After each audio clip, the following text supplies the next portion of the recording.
Dear friends, आज हम discuss करेंगे capital gain chapter under income tax act 2025। ये जो मेरा डिस्कशन है, ये मेरा डिस्कशन एप्लीकेबल होगा फॉर सीए इंटर एग्जाम में 27 एंड ऑनवर्ड, जहां पे इनकम टैक्स एक्ट 25 एप्लीकेबल होगी। अब हम समझते हैं कैपिटल गेन के बारे में। फ्रेंड्स, आप सबने पढ़ा हुआ है कि हमारी जितनी भी इनकम होती है उसको हमें 5 हेड में डिवाइड करना पड़ता है। Salary, income from house property, PGBP, capital gain and income from other sources.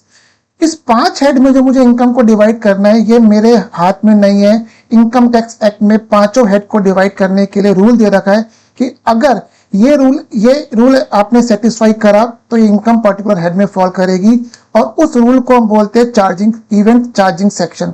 Mean salary, income from house property, PGBP, capital gain, IUS, इन पांचों के लिए स्पेसिफिक अलग से चार्जिंग सेक्शन है जो बताता है कि अगर आपने चार्जिंग सेक्शन की कंडीशन सेटिस्फाई करी तो आपकी इनकम पर्टिकुलर हेड में फॉल करेगी।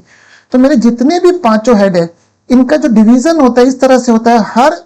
हर हेड के लिए हमको एक दे रखा है चार्जिंग सेक्शन जो बताता है कि ये इनकम कब किस हेड में फॉल करेगी, और दूसरा मेरे पास आता है कंप्यूटेशन मैकेनिज्म जो बताता है कि उस हेड में आप टैक्सेबल इनकम कैसे निकालेंगे। जो मेरी इनकम को 5 हेड में डिवाइड करने का लॉजिक है वो यही है कि 5 हेड में टैक्सेबल इनकम निकालने का प्रोविजन अलग अलग है। और कैपिटल गेन ही एक ऐसा चैप्टर है जिसके अंदर एक स्पेशल रेट्स ऑफ टैक्सेशन दे रखे हैं। मीन्स 5 हेड में क्या होगा, आपका चार्जिंग सेक्शन होगा, आपका कंप्यूटेशन मैकेनिज्म होगा कि उस हेड में इनकम हम कैसे वर्कआउट करेंगे टैक्सेबल इनकम, और कैपिटल गेन एक स्पेशल हेड है जिसके अंदर अपने को एक अलग से टैक्स रेट दे रखे हैं। तो कैपिटल गेन ये बहुत लंबा चैप्टर है, इसको हम नंबर ऑफ क्लासेस में कवर करेंगे। आज हम शुरू करते हैं बेसिक्स से ऊपर। जो चार्जिंग सेक्शन है वो मेरा 67 है। अब हम समझने की कोशिश करते हैं कि कैपिटल गेन कब एप्लीकेबल होगा, मीन्स किस कंडीशन ट्रिगर होते ही आप कैपिटल गेन के अंदर फॉल करेंगे। First, there must be a capital asset, and secondly, transfer of capital asset during the tax year, and third, there must be gain arising on such transfer of capital asset. अगर हम अभी इतना तक समझे तो capital gain में fall करने के लिए सबसे पहले हमें क्या चाहिए फ्रेंड्स, कैपिटल एसेट। अब कैपिटल एसेट क्या है, ये लॉ में प्रिसाइजली डिफाइन करा है। फिर there should be transfer of capital asset. अब जहां भी लॉ चार्जिंग सेक्शन में स्पेसिफिक वर्ड यूज कर रहा है तो लॉ उसकी डेफिनेशन भी दे रहा है सो दैट कोई एम्बिग्यूटी या डाउट ना रहे। तो अगर कोई ट्रांसफर ऑफ कैपिटल एसेट हो रही है और उससे गेन अराइज हो रहा है, and that gain will be called a capital gain. बहुत सिंपल सी बात हो रही है कि ट्रांसफर ऑफ कैपिटल एसेट से कोई भी गेन अराइज हुआ, उस गेन को हम कैपिटल गेन में के हेड में टैक्सेबल करेंगे। अब हम सबसे पहले समझते हैं ये जो 2 चीजें आ रही है फ्रेंड्स, इसको मैं भी होल्ड करता हूं। मैंने आपको बेसिक कंडीशन बताई है, there must be a capital asset, there should be transfer of capital asset and there should be arising gain on the transfer of such capital asset. अब हम फ्रेंड्स समझने की कोशिश करते हैं कैपिटल एसेट क्या चीज है। कैपिटल एसेट को डिफाइन करा है सेक्शन 2 सब सेक्शन 22। आपको सेक्शन चाहे याद नहीं करना है, बट आपको कॉन्टेक्स्ट ध्यान रखना है कि उसमें कवर क्या है। कैपिटल एसेट को जो डिफाइन करा है वो एग्जॉस्टिव वे में करा है। जब भी लॉ डेफिनेशन को यूज करता है तो 2 तरह की डेफिनेशन आती है, एग्जॉस्टिव और इंक्लूसिव। एग्जॉस्टिव का पर्पस होता है कि हम जो डिफाइन कर रहे हैं बस यही इस शब्द के अंदर आएगा, और इंक्लूसिव में क्या होता है कि इंक्लूसिव में वो बोलते हैं कि हम ये चीजें कवर कर रहे हैं बट इसके अलावा कोई और चीज भी अगर इस डेफिनेशन को सेटिस्फाई करती है वो भी इसके अंदर फॉल करेगी। कैपिटल एसेट को यहाँ पे डिफाइन करा है एग्जॉस्टिव में, और कैपिटल एसेट जब भी एग्जॉस्टिव डेफिनेशन आती है तो लॉ यूज करता है वर्ड मीन्स, और इंक्लूसिव में लॉ वर्ड यूज करता है इंक्लूड्स। अब हम समझते हैं कैपिटल एसेट में क्या डिफाइन करा हुआ है। Property of any kind, business और नॉन बिजनेस। उन्होंने क्या वर्ड यूज करा है, प्रॉपर्टी ऑफ एनी काइंड। ये जो वर्ड प्रॉपर्टी है ये डिफाइन नहीं करा हुआ इनकम टैक्स एक्ट में। प्रॉपर्टी ऑफ एनी काइंड में जो भी प्रॉपर्टी आप सोच सकते हैं, आपके मन में जनरली क्या आ रहा होगा, शेयर्स आ रहे होंगे, ज्वेलरी आ रही होगी, कार आ रही होगी, मोबाइल आ रहा होगा, लैपटॉप आ रहा होगा। ये सब प्रॉपर्टी की डेफिनेशन में फॉल करेंगे अनलेस उसको एग्जाम करा हुआ है। मैं आपको दूसरा एग्जांपल देता हूं जहां पे आप अप्रिशिएट करेंगे कि प्रॉपर्टी की डेफिनेशन कहां तक जा सकती है। मैं आपको एग्जांपल देता हूं, उससे आप अप्रिशिएट करेंगे। फॉर एग्जांपल, बी एक बिल्डर है, ए एक बायर है।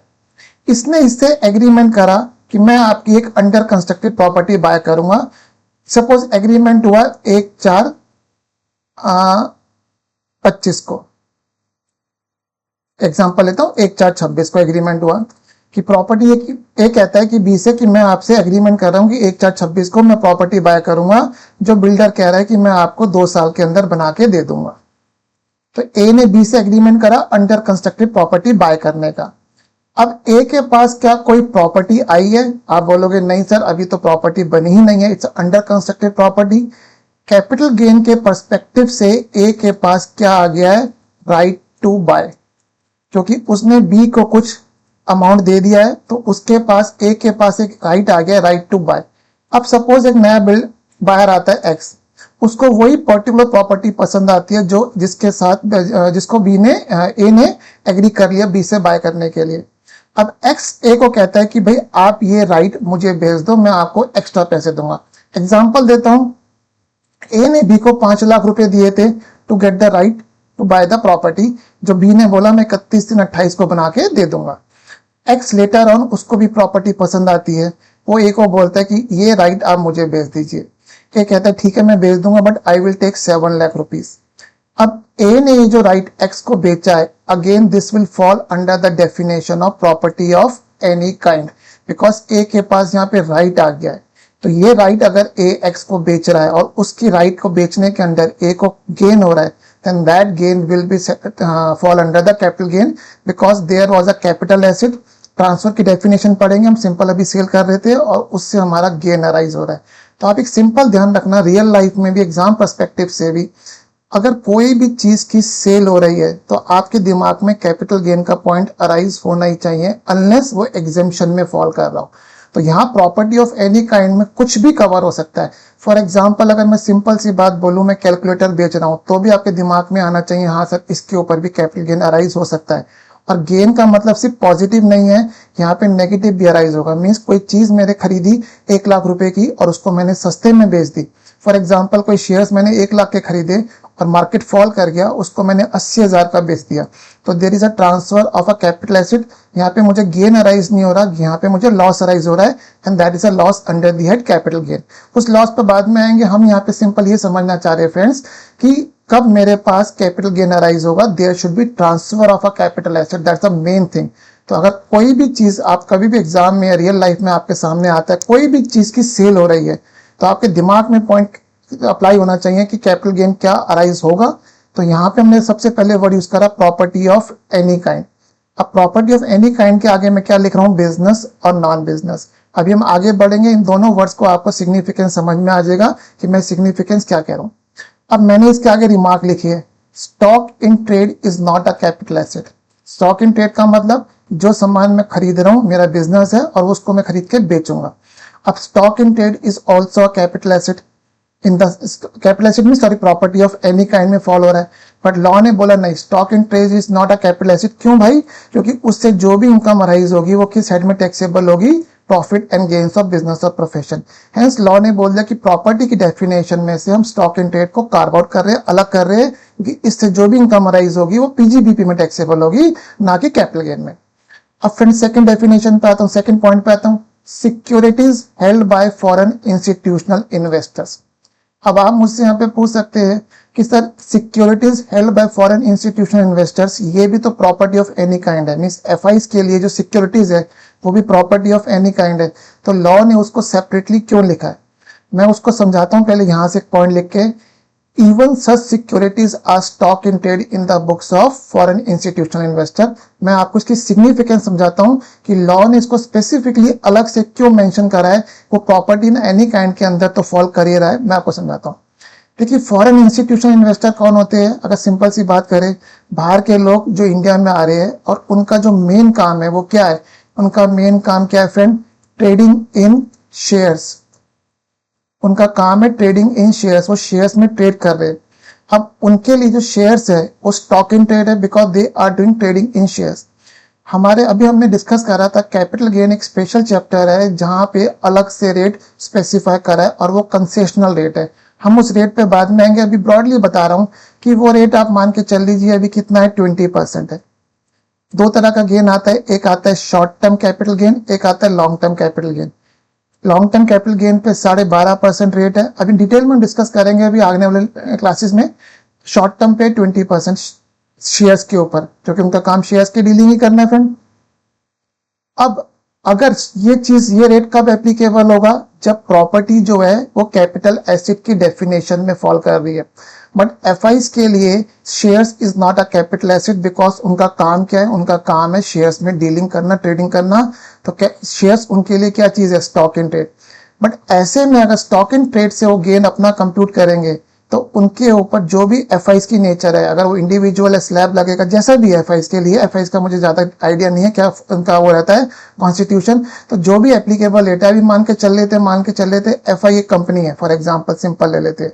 अब कंपनी के ऊपर जो भी बिजनेस में गेन आता है कितना आएगा, या तो 25% आएगा फ्रेंड, या 30% आएगा। तो एफआई जो है अगर इंडिया में आ रहे हैं और उनके ऊपर हैवी टैक्स लग रहा है, तो वो क्या करेंगे, इंडिया में इन्वेस्ट नहीं करेंगे। क्यों नहीं करेंगे फ्रेंड्स, क्योंकि वो इंडिया में जब इन्वेस्ट कर शेयर्स में इन्वेस्ट कर रहे हैं तो वो एक रिस्क ले रहे हैं अपने ऊपर, फॉरेन एक्सचेंज रिस्क। वो मैं आपको समझाता हूँ क्या चीज है, सिंपल एग्जांपल से आपको समझ में आएगा कि क्यों लॉ ने इसके लिए अलग से कार्व आउट करा है। फॉर एग्जाम्पल, एक फॉरेन इंस्टीट्यूशनल इन्वेस्टर इंडिया में $1 लेके आया, डॉलर का रेट था उस वक्त मान लीजिए 80 रुपीज, एग्जाम्पल ले रहा हूँ फ्रेंड्स। अब एक साल के उसने 80 रुपीज का एक शेयर खरीद लिया, एक साल के बाद वो शेयर का रेट कितना हो गया फ्रेंड, 90 रुपीज।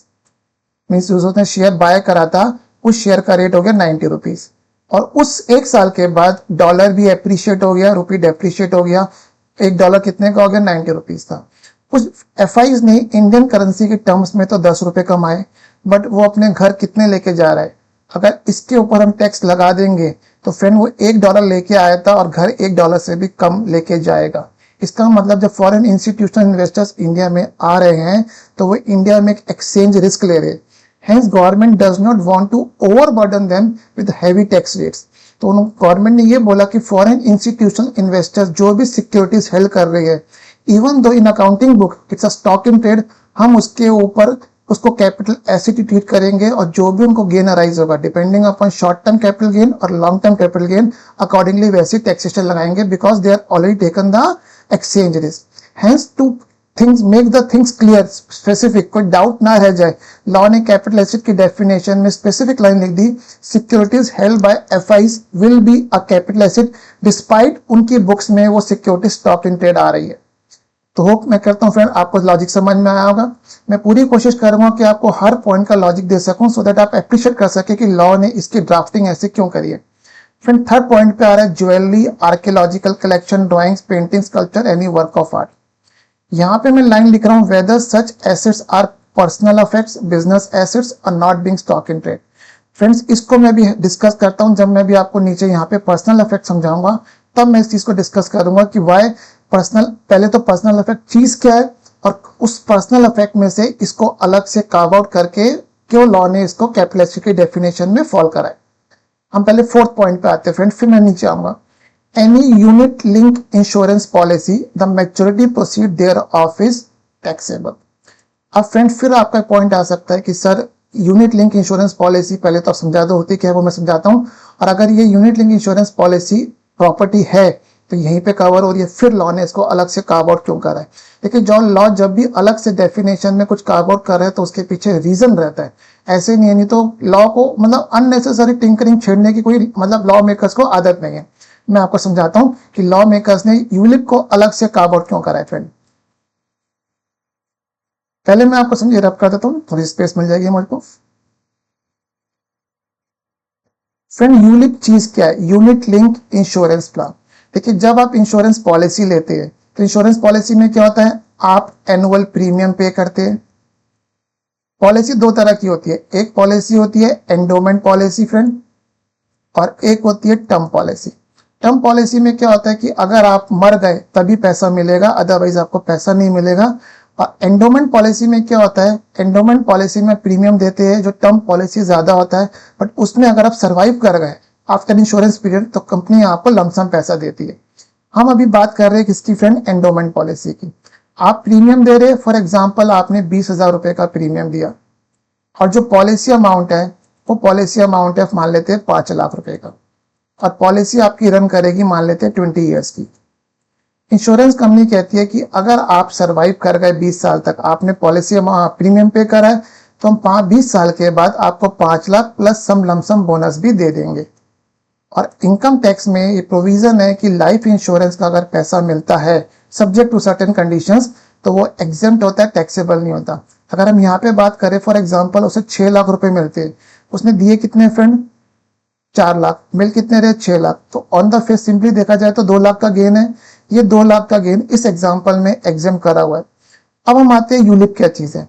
यहाँ पे क्या हुआ, जब आपने प्रीमियम अमाउंट इंश्योरेंस कंपनी को दिया तो इंश्योरेंस कंपनी उसे कहाँ इन्वेस्ट कर रही है कि वो आपको बोनस भी देगी, पूरा पैसा भी देगी। तो 20,000 का जो प्रीमियम है इसके अंदर 2 पार्ट होते हैं। एक पार्ट जो आपकी लाइफ को इंश्योर करता है और एक पार्ट जो इंश्योरेंस कंपनी इन्वेस्ट कर देती है ताकि आपको पैसा दे सके। अब यूलिप में क्या हो रहा है कि यूलिप में जो आप प्रीमियम दे रहे हैं उसके बाद इंश्योरेंस कंपनी आपको ऑप्शन देती है कि भाई हम आपका ये पैसा शेयर मार्केट में लगाते हैं, तो शेयर मार्केट में हम इसका पैसे को शेयर्स में लगाए, डेट में लगाए या मिक्स लगाए। यूलिप में मीन्स क्या हो गया कि जो इंश्योरेंस कंपनी ने आपको option they the, it's just like a mutual fund, unit link insurance plan. तो आपने इंश्योरेंस कंपनी को प्रीमियम दिया, आपने अपनी वो बताइए ऑप्शन की कहाँ पे इन्वेस्ट करना है, उसके अगेंस्ट इंश्योरेंस कंपनी आपको क्या दे देगी, यूनिट्स दे देगी। मैं एग्जांपल से समझाता हूं, आपको ज्यादा जल्दी समझ में आएगा कितना एग्जांपल के बाद। मान लेते हैं मिस्टर एक्स है, उसने इंश्योरेंस कंपनी से एग्रीमेंट करा यूलिप लेने का। उसने इंश्योरेंस कंपनी को 10,000 रुपए दिए। इंश्योरेंस कंपनी इसमें से 2,000 रुपए काट लेगी for example towards mortality charges जो उसकी डेथ कवर कर रही है, और 8,000 रुपए उन्होंने बाजार में लगा दिए, म्यूचुअल शेयर्स में लगा दिए। और एक यूनिट की वैल्यू 10 रुपए थी, तो उसको कितने यूनिट दे दिए फ्रेंड, 800 यूनिट्स दे दिए। अब उन्होंने शेयर्स में लगा दिए। अब क्या होगा, नेक्स्ट ईयर एक्स ने फिर से 10,000 रुपए दिए, इंश्योरेंस कंपनी 2,000 रुपए काट लिए, 8,000 लगा दिए। अब 8,000 जो लगा दिए फ्रेंड, ये क्या हो रहा है, जिस मार्केट में लगाए थे वहां रेट बढ़ गया होगा, एनएवी बढ़ गई होगी, शेयर का रेट बढ़ गया होगा। तो अब जो यू सपोज अभी जब शेयर मार्केट में लगाए थे 8,000 रुपए उन्होंने लगा दिए थे, से मान लेते हिंदुस्तान लीवर कंपनी में लगा दिए, तो 8,000 रुपए लगा दिए उन्होंने कंपनी में और 10 800 यूनिट दे दिए, मीन्स 800 इंटू 10 8,000 उस शेयर की वर्थ है। अब ये शेयर जो हो गया ये जाके हो गया मान लेते हैं हमारा 8800, एक साल में 10% बढ़ गया। अब इंश्योरेंस कंपनी लगा कितने रही है, 8,000, रेट कितना है इसका 8800, तो इंश्योरेंस कंपनी क्या लगा रही है 8,000, तो इसका मतलब इंश्योरेंस कंपनी अब उसको कितने यूनिट्स देगी, 8,000 जो लगाए हैं उसके, तो जो 8,000 लगाए थे उसका रेट कितना हो गया 8,800, इसका मतलब रेट कितना हो गया 11 रुपए पर यूनिट, क्योंकि इंश्योरेंस कंपनी ने 800 यूनिट दिए थे। अब वो इंश्योरेंस कंपनी दोबारा से 8,000 रुपए उसको एक्सएम में इन्वेस्ट करेगी, तो उसे कितने यूनिट देगी, क्योंकि मार्केट में यूनिट का रेट कितना हो गया 11 रुपए हो गया, तो 8,000 अपन 11 करेंगे, जो भी पॉइंट आएगा यूनिट मिल जाएगा। मैं आपको ये समझाना चाह रहा हूं कि ये जो यूनिट मिल रहे हैं ये प्रॉपर्टी इन एनी काइंड में पहले फॉल कर रहे थे, और हमारे यहाँ पे लॉ में प्रोविजन था कि लॉन्ग टर्म कैपिटल गेन किसी टाइम पे एग्जेम्प्ट था। तो यहाँ पे जब एग्जाम था तो इंश्योरेंस कंपनी ने क्या करती थी, बेसिकली सब लोग इंश्योरेंस, जो मैंने आपको पहले एग्जांपल दिया था कि जब लोग इंश्योरेंस कंपनी में प्रीमियम पॉलिसी लेते थे तो जो पैसा मिल रहा होता था वो बेसिकली उनकी सेविंग से कुछ जोड़ के मिल रहा होता था। तो लॉ ने बेसिकली वो चीज एग्जाम कर दी थी on a human ground.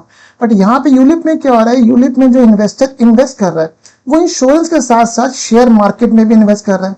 But क्योंकि इंश्योरेंस कंपनी का जो पैसा था जो मिलता था वो एग्जेम्प्ट होता था, तो लोग यूलिप में काफी इन्वेस्ट कर रहे थे and there was a loss to the government. लोग नॉर्मल इंश्योरेंस पॉलिसी जो नहीं ले रहे थे वो यूलिप ले रहे थे, and by the way of ULIP they were investing indirectly in a share market. और जो शेयर मार्केट से उन्हें पैसा मिल रहा था, क्योंकि इंश्योरेंस से जो पैसा मिल रहा था वो एग्जाम था, मैं एलटीसीसी बोल गया था, वो अलग चीज में आएंगे। तो इंश्योरेंस से जो पैसा मिलता था वो एग्जाम होता था, बट यहाँ पे यूलिप के नाम बेसिकली शेयर मार्केट से पैसा मिल रहा है, तो शेयर मार्केट से जो पैसा मिल रहा है वो इंश्योरेंस के नाम पे एग्जेम्प्ट होता था। ये लॉ मेकर्स को समझ में आया कि this is a loop hole under the income tax act, hence उन्होंने ये बोल दिया कि यूनिट लिंक इंश्योरेंस पॉलिसी से जो भी पैसा मिलेगा, इफ इट्स नॉट एग्जाम, कुछ कंडीशन में एग्जाम दे रखा है उन पर बाद में पढ़ेंगे, तो otherwise it's a taxable. Hence unit link insurance policy को they specifically cover under the definition of capital asset, ताकि लोग जो एक नॉर्मल हमारा प्रोविजन है इंश्योरेंस के जो हमें पैसा मिलता है एग्जाम्प्ट होता है, उस प्रोविजन को यूलिप से मिसयूज ना कर सके। तो देखिए आपने पढ़ा सिक्योरिटीज हेल्ड बाय एफआईज, इसका लॉजिक मैंने आपको समझाया। यूनिट लिंक इंश्योरेंस का मैंने समझाया कि क्यों इसको स्पेसिफिक डेफिनेशन में कवर करा गया है। तो अगर हम बात करते हैं कैपिटल एसेट में फ्रेंड, क्या चीज आ गई? Property of any kind. अब कुछ भी सोच लेना प्रॉपर्टी, अभी मैं आपको पूरा बताऊंगा एग्जांपल लेके। Business, non business, securities held by FIIs, ये हम अभी स्किप कर रहे हैं फॉर द टाइम भी, यूनिट लिंक इंश्योरेंस पॉलिसी। अब फ्रेंड हम आगे आते हैं कि following are not the capital asset. अभी मैंने आपको क्या बोला था कि कुछ भी चीज हम बेच रहे हैं तो हम मानेंगे कि वो किसके अंदर फॉल कर रही है? कैपिटल एसेट में। बट अब हमें एक्सेप्शन पे आ गए हैं कि ये चीजें एक्सेप्शन में फॉल करेंगी तो वो कैपिटल एसेट नहीं है। और अगर वो कैपिटल एसेट नहीं है तो उनके ट्रांसफर पे, उनके सेल पे कुछ भी गेन अराइज हो रहा है वो टैक्सेबल नहीं है, बिकॉज वो चार्जिंग इवेंट को फुलफिल नहीं कर रहा है।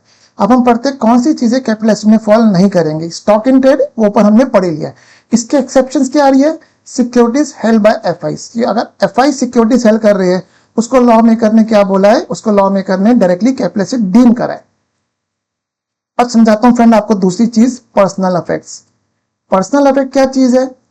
लॉ क्या बोल रहा है? Movable property including wearing April and furniture held for personal use by assessee or any member of his family dependent on him।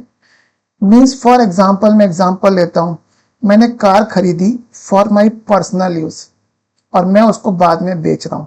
For some how वो विंटेज कार बन गई, लोगों को पसंद आई, मुझे उससे काफी पैसा मिल गया। बट वो जो कार है, it's a personal effect. Why? It's a movable property held for personal use by the assessee और any member of his family. तो अगर हम बात करते हैं इन्होंने पर्सनल इफेक्ट में क्या क्या कवर कर सकते हैं, देखिए पर्सनल इफेक्ट में मैं बात मानू, कार हो गई, मेरा पर्सनल मोबाइल फोन। यहाँ पे देखिए बार बार हम वर्ड यूज क्या कर रहे हैं? Personal effects held for personal use bye assessee. अगर यही कार एक बिजनेसमैन खरीद रहा है और उसको बेच रहा है तो there will be a capital gain implication. तो मैं जितनी एसेट लिख रहा हूं, ये एसेट कैपिटल एसेट में कब फॉल नहीं करेंगी? When it's a personal effect use by assessee for his personal use. Mobile हो गया, फर्नीचर हो गया, कपड़े हो गए। मैं एग्जांपल लेते हैं, कोई आपके पास टी शर्ट है या आपने वो मतलब कोई लहंगा है लेडीज के पास, वो बहुत अच्छा लहंगा है, उसको बेच के गेन हो रहा है, again it will not be a capital asset और उसके ऊपर गेन कोई राइज हो रहा है तो टैक्सेबल नहीं होगा। यहाँ पे ध्यान क्या रखनी है? यहाँ पे ध्यान रखना है कि ये किस में कवर हो रहा है? मूवेबल प्रॉपर्टी के अंदर कवर हो रहा है। इसका मतलब immovable property is not a personal effect. तो जब भी आपके सामने क्वेश्चन आए कि कोई कोई प्रॉपर्टी बिकी है तो आप उसे पहले क्लासीफाई करेंगे क्या वो पर्सनल इफेक्ट्स है या नहीं है। अगर पर्सनल इफेक्ट्स है तो there is a no capital gain implication, because क्यों? क्योंकि वो कैपिटल एसेट की डेफिनेशन में फॉल नहीं कर रही है। अब यहाँ पे मैं आपको चीज समझाता हूँ, लॉ ने पर्सनल इफेक्ट्स की एक्सेप्शन दे दी है फ्रेंड। एक्सेप्शन क्या दे दिया है? Jewellery, archaeological collection, drawings, paintings, sculptures, any work of art. अब यहाँ पे एक लॉजिक समझने की कोशिश करते हैं कि लॉ ने इसके एक्सेप्शन क्यों दे दिए।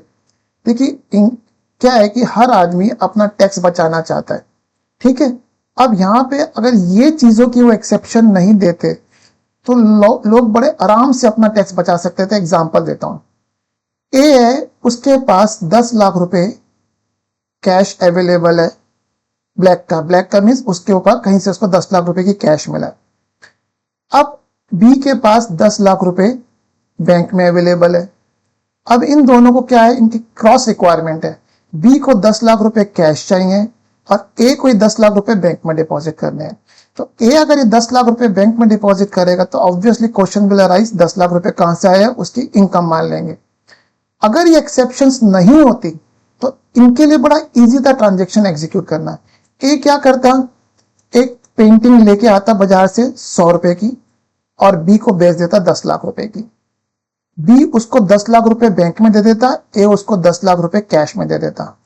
तो यहां पे अगर पेंटिंग पर्सनल इफेक्ट्स में फॉल कर रही होती तो this would have been very easy for A and B to satisfy their purpose.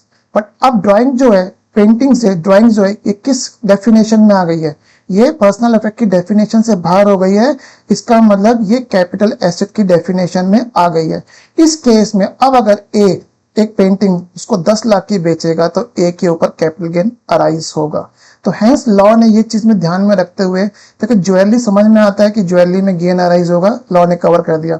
But archaeological collection, drawing, painting, sculptures, any work of art, इस चीज को लॉ ने अलग से कार्व आउट करके कैपिटल एसेट में क्यों लेके आए हैं, नहीं तो लोग इस प्रोविजन का मिसयूज कर सकते थे। तो हेंस लॉ ने इसको ये बोल दिया कि ड्राइंग्स कलेक्शन की जितनी भी चीजें आ रही है ये कैपिटल एसेट में फॉल करेगी, और इसके ट्रांसफर के ऊपर अगर कोई गेन अराइज हुआ तो हेंस वो टैक्सेबल है। अब फ्रेंड मैं दोबारा से ऊपर आता हूं। देखिए ज्वेलरी आर्कियोलॉजिकल कलेक्शन ड्राइंग ये कैपिटल एसेट में कब फॉल करेगी, जब या तो ये पर्सनल अफेक्ट्स है या बिजनेस एसेट्स है। It should not be a stock in trade.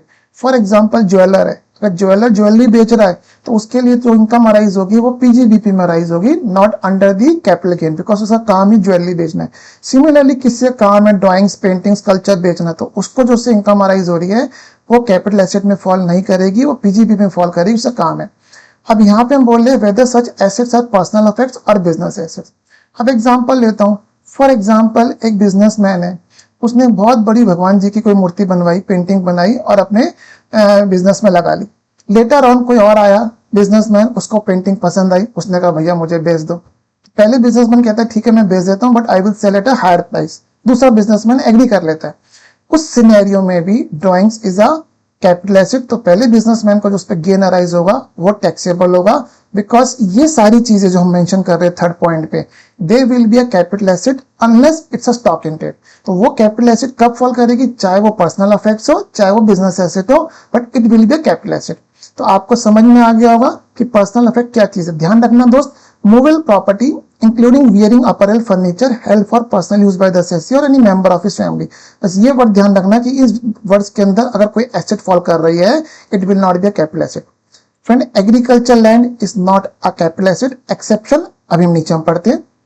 Gold deposit bond issued under gold deposit scheme 1999, gold deposit certificate issued under gold monetisation scheme 2015 notified by the central government. Friend ये उस time issue कर रहे होंगे, अभी भी कुछ use हो रहे होंगे। फ्रेंकली स्पीकिंग मेरी नॉलेज में नहीं है इसलिए मैं इस पर ज्यादा डेलिब्रेट नहीं करूंगा। अब मैं आपको समझाता हूँ एग्रीकल्चर लैंड क्या, एग्रीकल्चर लैंड क्या है। पहले मतलब एग्रीकल्चर लैंड को हम बोल रहे हैं it's not a capital asset, but हम उसके एक्सेप्शन में जा रहे हैं जहां पे हम बोलेंगे कि agriculture land despite being agriculture land it's a capital asset. Agriculture land चीज क्या है, एग्रीकल्चर लैंड मीन्स जो गवर्नमेंट के रेवेन्यू रिकॉर्ड्स में जिसपे ये नोटिफाइड है, ये लिखा हुआ है कि इस पे एग्रीकल्चर होती है, दैट्स एन एग्रीकल्चर लैंड। ऐसा नहीं है कि अगर आपने अपने क्या कहते हैं एक प्लॉट के ऊपर खेती शुरू कर दी तो एग्रीकल्चर लैंड कहलाएगी। एग्रीकल्चर लैंड वो which is being recorded as an agriculture land in the government records. अब agriculture land is not a capital asset unless वो इस डिस्टेंस के अंदर फॉल कर रही है। वो क्या चीज है, हम बोले agriculture land is a capital asset if situated in the following specified area with in the jurisdiction of the municipality. अगर वो म्यूनिसिपैलिटी के जुरिडिक्शन में है और उस म्यूनिसिपैलिटी की पॉपुलेशन 10,000 या उससे ज्यादा है तो वो agriculture land despite being agriculture land उसको हम कैपिटल एसेट ट्रीट करेंगे ही करेंगे। अगर वो आउटसाइड है, म्यूनिसिपैलिटी की जुरिडिक्शन से आउटसाइड है और वो म्यूनिसिपैलिटी की पॉपुलेशन कितनी है 10,000 से 1,00,000 तक, और वो कितनी आउटसाइड है 2 किलोमीटर, और 2 किलोमीटर हम कैसे देखेंगे एरियल डिस्टेंस। एरियल डिस्टेंस मतलब नॉट बाय रोड, हवा वाला डिस्टेंस, एरियल डिस्टेंस से बोलते हैं। तो आउटसाइड द जुरिडिक्शन है मींस ये मान लेते हैं कि फॉर एग्जांपल ये यहाँ पे एक म्यूनिसिपैलिटी है, अब यहाँ इसकी पॉपुलेशन है मान लेते हैं 70,000। अब यहाँ से 2 किलोमीटर के दायरे के अंदर जो भी एग्रीकल्चर लैंड फॉल कर रही है वो agriculture land despite being agriculture land capital asset की डेफिनेशन में फॉल करेगा। फ्रेंड अब हम आते हैं किसके ऊपर आगे कि अगर वो म्यूनिसिपैलिटी की पॉपुलेशन 1,00,000 से 10,00,000 के बीच में है तो 6 किलोमीटर के दायरे के अंदर जो भी एग्रीकल्चर लैंड आएगी वो कैपिटल एसेट आएगी, और अगर म्यूनिसिपैलिटी की पॉपुलेशन 10,00,000 से ज्यादा है तो 8 किलोमीटर के अंदर जो भी दायरे में लैंड आएगी एग्रीकल्चर लैंड वो कैपिटल एसेट है। ये याद करना है, इसके पीछे कुछ ना कुछ लॉजिक रहा होगा। फ्रेंड मुझे इसका लॉजिक का आइडिया नहीं है कि इसमें 2, 6, 8 की रेंज उन्होंने क्यों स्पेसिफाई करी है। तो agriculture land in general is not a capital asset, but agriculture land अगर इस एरिया में इस रेंज में सिचुएटेड है तो कैपिटल एसेट फॉल करेगी। अब फ्रेंड कैपिटल एसेट की डेफिनेशन में एक चीज रह गई है, उसको समराइज करने के बाद उसको करने के बाद मैं समराइज करता हूँ चीजें। ज्वेलरी का क्या मीनिंग है, लॉ ने ज्वेलरी का मीनिंग दिया है इट इंक्लूड्स, यहाँ पे इंक्लूसिव डेफिनेशन है friends, ornaments made of gold, silver, platinum और एनी अदर प्रेशियस मेटल और any alloy of such precious metal. अब यहाँ पे वर्ड क्या लिखा हुआ है फ्रेंड, ऑर्नामेंट। मैं आपको एक चीज समझाता हूँ। एक चीज आती है बुलियन। बुलियन का मतलब क्या हो गया, हम कह सकते हैं we can say gold bar कह लेते हैं, गोल्ड बिस्किट कह लेते हैं, गोल्ड कॉइन कह लेते हैं। क्या ये ज्वेलरी की डेफिनेशन में आएगा? नहीं सर, बिल्कुल नहीं आएगा, क्योंकि यहाँ पे वर्ड क्या लिखा है? Ornaments. Ornaments means something which is being wear which is being use for the purpose of beautification, ornaments. तो ये जो गोल्ड बिलियन है ये किसकी डेफिनेशन में आएगा friend? Property in any kind. Jewellery में हम क्या यूज कर रहे हैं? Ornaments made of the gold, silver, platinum और एनी अदर प्रेशियस मेटल और alloy of such precious metal, with or without precious, semi-precious stone, and whether or not work or seen into any wearing apparel। ये हम क्या कहना चाह रहे हैं friend यहाँ पे कि फॉर एग्जाम्पल किसी ने अपना सूट बनवाया लेडीज ने, और उस सूट में उन्होंने उसके अंदर गोल्ड की लाइनिंग डलवा दी, और वेदर गोल्ड की लाइनिंग डलवा दी या उसके अंदर कोई प्रेशियस स्टोन्स जड़वा दिए। अब फ्रेंड वो जो अपरेल है, अब वो अपरेल तो आप बोलोगे सर किसके अंदर आएगा? पर्सनल अफेक्ट के अंदर आएगा, बट लॉ ने उसको किसके अंदर कवर कर लिया? ज्वेलरी में। और jewellery is not a personal effect, jewellery is a capital asset. तो ज्वेलरी में क्या आ रहा है? Ornament made of gold, silver, platinum, any other precious metal, any alloy of such precious metal with और without semi precious stone, and whether और not work और scene into any wearing apparel. कपड़े में अगर चांदी, सोना, प्लेटिनम और precious metal लगे है, कुछ सेमी प्रेशियस स्टोन लगे हैं फ्रेंड, वो भी ज्वेलरी की डेफिनेशन में आएंगे। Precious or semi precious stone in itself means diamonds, pure diamond कह ले या बाकी जो स्टोन्स आते हैं जैसे पोखराज कह ले, पन्ना कह ले, जितने भी प्रेशियस स्टोन है in itself is a jewellery, whether और not set in any furniture, utensils or other article or work और scene into any wearing apparel. ये precious or semi precious stone in itself is my a jewellery, और वो jewellery है तो Capitals के definition में fall करेगी। और अगर उन प्रेशियस स्टोन को हमने फर्नीचर या यूटेंसिल्स में या किसी चीज में और जड़वा दिया है तो वो चीज भी पर्सनल अफेक्ट से बाहर आ जाएगी और वो ज्वेलरी की डेफिनेशन में आएगी। फॉर एग्जाम्पल आपने कोई सोफा बनवाया और उस सोफे के अंदर आपने कुछ प्रेशियस स्टोन जड़वा दिए, लगवा दिए, तो वो सोफा जो है इन नॉर्मल सेंस वो सोफा पर्सनल इफेक्ट की डेफिनेशन में फॉल कर रहा है, बट क्योंकि उसके अंदर प्रेशियस सेमी प्रेशियस स्टोन लग गए हैं तो वो सोफा जो है आपका ज्वेलरी की डेफिनेशन में फॉल करेगा। Precious or semi precious stone weather और not set in any furnitures. अब एक चीज समझाता हूं मैं आपको, और अब हम बात करते हैं किसकी फ्रेंड? गोल्ड यूटेंसिल्स की, सिल्वर यूटेंसिल्स की। क्या गोल्ड और सिल्वर यूटेंसिल्स ज्वेलरी की डेफिनेशन में फॉल करेंगे या वो पर्सनल अफेक्ट्स में फॉल करेंगे फ्रेंड? देखिए ज्वेलरी की डेफिनेशन में क्या आ रहा है? ऑर्नामेंट्स और प्रेशियस सेमी प्रेशियस स्टोन्स। कहीं भी यूटेंसिल्स की बात नहीं आ रही है। अब मैं आपको चीज बताता हूँ, देखिए यहाँ पे पर्सनल अफेक्ट्स में क्या लिखा है? Movable property held for personal use by assessee. कोई मान लीजिए बहुत रिच फैमिली है और उनको किसी एस्ट्रोलॉजर ने बोला कि टू मेंटेन योर रिचनेस आपको चांदी के बर्तन में ही खाना खाना चाहिए। Now they are using this silver utensils and doing their means आप चांदी के बर्तन में अपना खाना खा रहे। तो silver utensils to the best of my knowledge will fall under the definition of the personal effects. अगर वो कल सिल्वर यूटेंसिल्स बेचते हैं तो उसके ऊपर कोई भी गेन अराइज होगा वो टैक्सेबल नहीं होगा, बिकॉज वो कैपिटल के डेफिनेशन में फॉल नहीं कर रही है फ्रेंड। अब एक दूसरा पॉइंट आपके सामने रेज करता हूँ, क्या सिल्वर यूटेंसिल्स एक बिजनेसमैन यूज कर रहा है? मीन्स बिजनेसमैन क्या होता है? बिजनेसमैन भी कटलरी रखता है ऑफिस में to serve to their customers, vendors, तो उसने वहां पे सिल्वर यूटेंसिल्स, सिल्वर कटलरी रख रखी है। अब वो सिल्वर यूटेंसिल जो एक बिजनेसमैन ऑफिस में यूज कर रहा है, वो सिल्वर यूटेंसिल्स पर्सनल अफेक्ट्स में फॉल नहीं करेंगे, because it's not held for personal use, is being held for a business use. Hence, in that scenario, that silver utensils will be under the definition of the capital asset. तो friend अगर हम capital asset को summarise करते हैं तो सबसे पहले क्या चीज आ रही है? Property of any kind, business और नॉन बिजनेस। तो मैंने जो आपको एग्जांपल दिया था, आपके दिमाग में कभी भी क्वेश्चन में या रियल लाइफ में कोई चीज आए, फॉर एग्जांपल लेता हूं, मैंने एक बॉटल बेची, वाटर बॉटल बेची, किसकी? स्टील की वाटर बॉटल बेची, उससे मुझे गेन अराइज हो गया, तो क्या मेरा क्या कैपिटल गेन अराइज होगा? तो आप बोलोगे सर बॉटल किसके लिए यूज कर रहे हैं? मैंने कहा मैं तो घर पे यूज करता हूँ। तो बोलोगे सर वो तो पर्सनल अफेक्ट्स है, मूवेबल प्रॉपर्टी है, हेल्ड फॉर पर्सनल यूज है, कैपिटल एसेट नहीं है, हेंस उस पर कैपिटल गेन अराइज नहीं होगा। अब मेरे पास बिजनेस में मान लेते हैं कोई मेरे पास बिजनेस में ब्रास की बॉटल है, मेरा काम ब्रास की बॉटल बेचना नहीं है, मैं ब्रास की बॉटल लेके आया था 5 साल पहले, मान लेता हूँ 1000 रुपए की, वो बहुत पुरानी है, बहुत अच्छी है, बिजनेस में यूज कर रहा हूँ मैं। अब कोई बिजनेस, कोई आया कस्टमर है मेरे पास, उससे पसंद आ गई, बोले सर ये बॉटल मुझे बेच दो, मैंने कहा फिर 10,000 की बेचूंगा, बोले ठीक है। तो ये जो बिजनेस में मैं बॉटल यूज कर रहा था पानी के लिए, this was not for a personal use, ये मेरी बुक्स में, बिजनेस की बुक्स में एक एसेट अपीयर हो रही थी। तो बिजनेस की बुक्स में अगर एसेट अपीयर हो रही थी और उसको मैं बेच रहा हूँ तो there will arise a capital gain. Compute कैसे करेंगे वो हम अभी डिस्कस बाद में करेंगे, बट यहाँ पे हम बेसिक्स पे आ रहे हैं। क्या कोई भी चीज बेचने पे, ट्रांसफर करने पे कैपिटल गेन अराइज होगा, नहीं होगा? तो जब भी आपके दिमाग में कोई भी चीज बेचने की आई तो आपके दिमाग में कैपिटल गेन का पॉइंट आना चाहिए। क्या वो कैपिटल एसेट में फॉल कर रही है या नहीं कर रही है? Property of any kind, stock in trade capital asset नहीं है। Securities held by FIIs, jewellery, archaeological collection, ULIP, ये चार चीजें हमारी किसमें फॉल कर रही है? कैपिटल एसेट में फॉल कर रही है। और कैपिटल एसेट में फॉल क्या नहीं कर रहा है friend? Stock in trade, personal effects, agriculture land subject to some exception, और ये गोल्ड डिपॉजिट बॉन्ड्स। तो होप आपको समझ में आया होगा कैपिटल एसेट की सिग्निफिकेंस क्या है। बिकॉज मेरा चार्जिंग इवेंट क्या बोल रहा है? There must be a capital asset. Capital gain तभी टैक्सेबल होगा जब कैपिटल एसेट उस ट्रांजेक्शन में इन्वॉल्व है। अगर कैपिटल एसेट उस ट्रांजेक्शन में इन्वॉल्व नहीं है तो there will not be any capital gain. आइए फ्रेंड्स आगे बढ़ते हैं। फ्रेंड, अब कैपिटल एसेट एक बार हमने आइडेंटिफाई कर ली, वो कैपिटल एसेट है।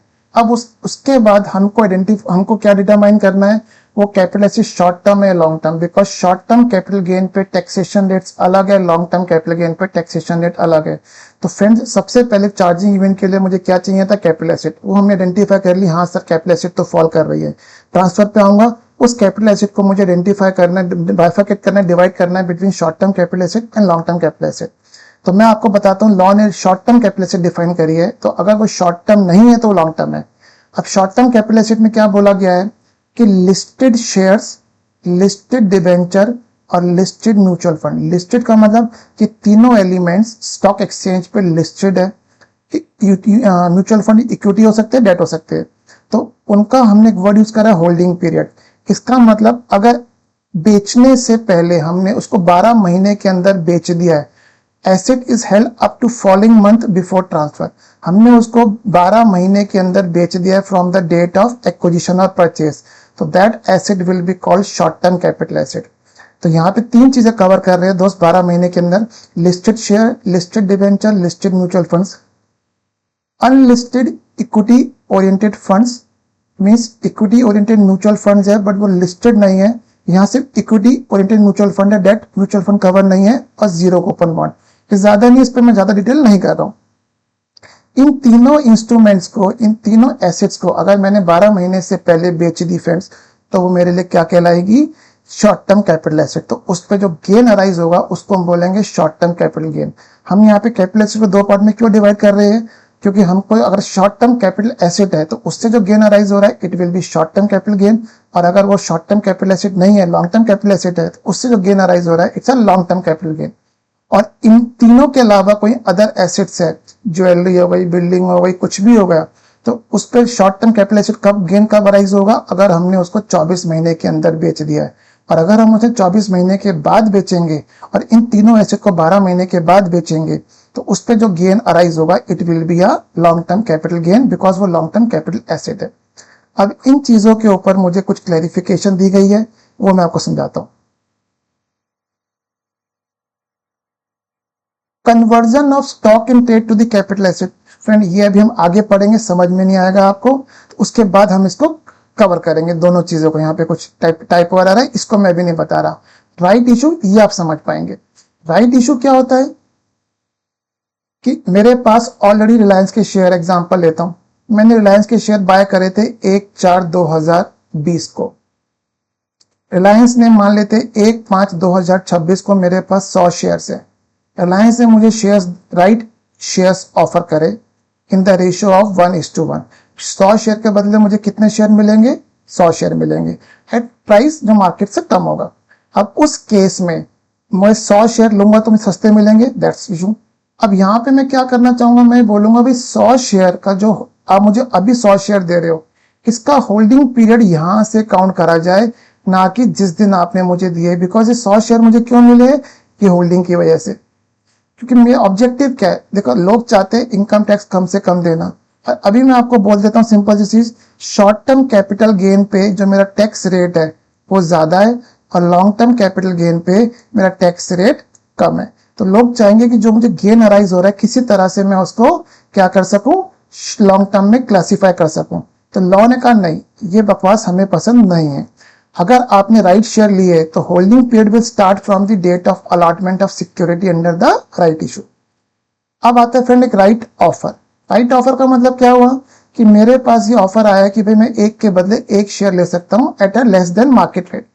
यहाँ पे क्या हो रहा है कि अगर मुझे शेयर बाय नहीं करने हैं तो what I can do, I can sell this share in the, I can sell this right in the market. कि मैंने क्या करा, ये राइट जो है ये मार्केट में बेच दिया। अब ये जो राइट मैंने मार्केट में बेचा है, क्या ये कैपिटल एसेट है? हाँ सर। क्यों? क्योंकि ये प्रॉपर्टी ऑफ एनी काइंड के अंदर फॉल कर रहा है। तो मैंने ये जो राइट मार्केट में बेचा है, ये शॉर्ट टर्म या लॉन्ग टर्म? लॉ ये बोलता है कि right offer holding period will start from the date of right offer by the company. Means दोनों केस में, एक में राइट शेयर और एक में राइट ऑफर, जो राइट शेयर मिले उसकी अलॉटमेंट, उसकी होल्डिंग का डेट कहां से स्टार्ट होगी? जिस दिन मुझे अलॉटमेंट हुई है। और राइट ऑफर अगर मैं बेच रहा हूं तो उसकी मेरे पास होल्डिंग डेट कहां से स्टार्ट होगी? जिस दिन मुझे ऑफर मिला है। इन अ सिंपल वे मेरे पास ओरिजिनल जो शेयर्स है उसको लिंक ही नहीं करना है for calculating the holding period. Law ने सिंपल कर दिया। बोनस इशू सेम, लॉ ने कह दिया holding period will start from the date of allotment of security under the bonus issue. जिस दिन से बोनस मिले उस दिन से हम होल्डिंग पीरियड स्टार्ट करेंगे, ना कि पुरानी सिक्योरिटी से जब से आपको ओरिजिनल सिक्योरिटी हेल्ड कर रहे हैं।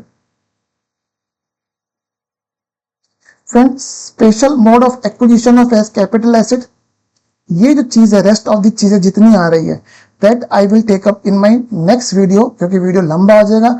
तब मैं आपको उसका लॉजिक समझाऊंगा। आज हमने बेसिकली क्या समझा? आज हमने समझा सिंपल से वीडियो में कैपिटल गेन का चार्जिंग इवेंट क्या है, और आज हमने फोकस करा कैपिटल एसेट के ऊपर। और कैपिटल एसेट में हमने बेसिक चीज क्या समझी कि उसके बाद हमें उसको आइडेंटिफाई करना है शॉर्ट टर्म, लॉन्ग टर्म में, और शॉर्ट टर्म कब होगी उसकी क्लैरिफिकेशन समझ रहे थे। बाकी क्लैरिफिकेशन हम नेक्स्ट वीडियो में टेकअप करेंगे।